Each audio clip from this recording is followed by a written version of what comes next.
Welcome back to Alliance War. It's season 55, War 5, and 4 Loki is facing FAE. It's like an FAE kind of thing.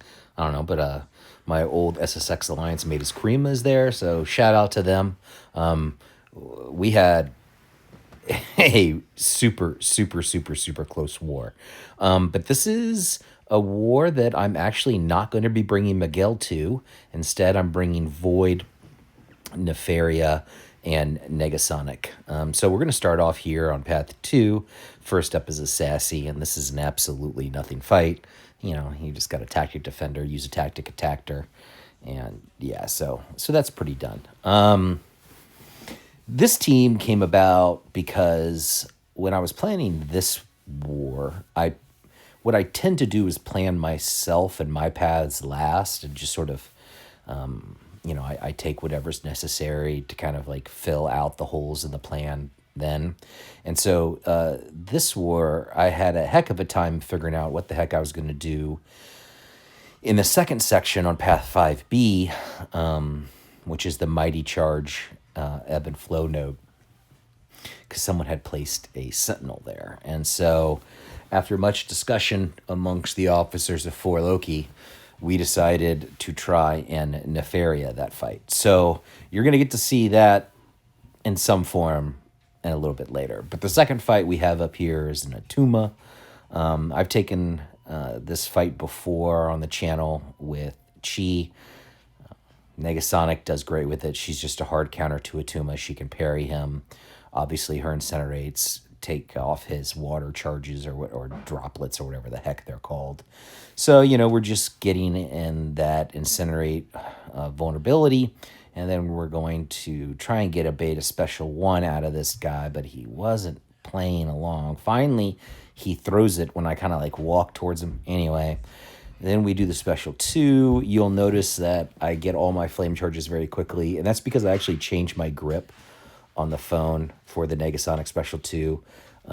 I just bring my hands up so that way I can use 2 fingers to tap the screen. That way I make certain I always get the 16 incinerates from it.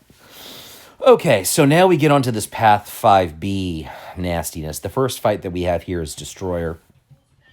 You can do this fight with Nefaria, but I just decided I would go ahead and do this fight with Void and just never really care about protections, meaning that I'm just going to play this dude straight up. I'm not going to worry about trying to intercept him until the very end of the fight. So for the sake of everyone's sanity, we're going to speed this up as fast as my iPhone and iMovie will allow me to do. And you'll just see that I am just going to hit this dude as much as I want. Yeah, I could have used Nefaria for this fight, but I really wanted the sort of safety net of Void's power control and his incinerate immunity, just in case I screw something up. Because when I plan my fights, I do anticipate where am I likely to make a mistake that'll prove fatal, and I also wanted to sort of demonstrate that Void can do some of these problematic tactic fights, like on 38, for example, without ever getting rid of the protections that oftentimes shield the defenders from a lot of damage. So, yeah, at the end of this fight, I do go for the intercept just to try and get it closed out right there. But I only have one more fight with Void, so no big deal. All right, here's the main event. This is this stupid Sentinel. Obviously the best option here would be like a better A Bill, but of course he was banned. Corvus was banned. There were some other bans, and so we were trying to figure out what to do with this thing. And Andy the Rough, my boy, is like, "Yo, clown, why don't you just Nefaria it? That'll be an easy Nefaria fight." And this is a 4-minute and 30-second Nefaria fight.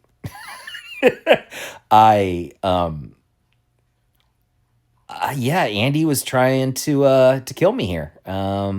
That's all I can really say. Sentinel's a big pain in the butt. If I had to do this fight over again, oh man, I would probably pick a champ, like maybe even like a Shuri or something like that, where I could just keep those critical shocks going or something at least.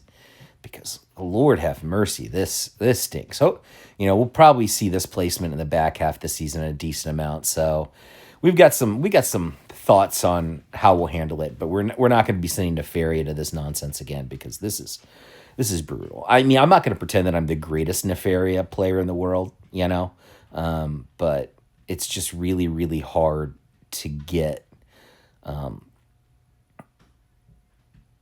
him into the. Whew, I'm just watching this thing and I'm just getting like PTSD. I hated this fight. So yeah, and it was really funny because between the Void fight and this fight, that was like 7 minutes of fight time. And that ended up like really, really mattering. I think we and FAE had 2 deaths each, 3 deaths each. Anyway, we were tied on deaths. But 4Loki won on time, which we also did against Nath.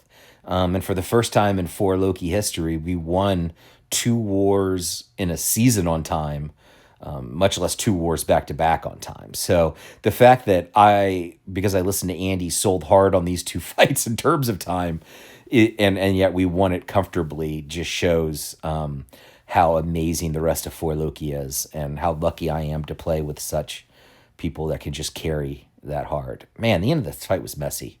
I was just, ooh. All right, final fight of this particular war. We have a Photon on node 37. This is a very, very easy cheese. Normally, Matt the Hill, my alliance mate and friend, has done this fight a ton for us in the past, and so he's sort of like the Void specialist. I'm a poor imitator, but because he usually ends this fight with a lot more health than I do. I wasn't particularly lucky in terms of when I procced my petrifies, because it's you want to get those petrifies up, and then that way you can just let the regen from the node begin to go up and let her kill herself. But I mean, of course, it's the 5th debuff that gets placed. And so I'm just waiting it out until I get it. And then once I do, the fight's over. So, yeah.